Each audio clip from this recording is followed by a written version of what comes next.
ইন্ডিয়াতে মেসিকে আনা যে জায়গায় উৎসব হওয়ার কথা সেই জায়গায় এখন ডিজাস্টার। মেসিকে আনার পর সব ফেমাস ফেমাস যত লোক আছে তারাই ছবি তুলছে মেসির সাথে, কারণ মেসিকে দেখার জন্য, মেসির সাথে ছবি ছবি তোলার জন্য 10 লাখ টাকা দিচ্ছে এক একজন।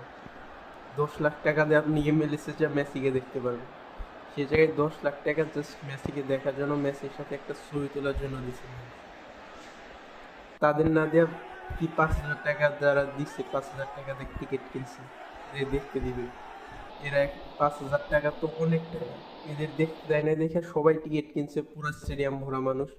এদের দেখতে দেয় না দেখে স্টেডিয়াম ভরা, কেউ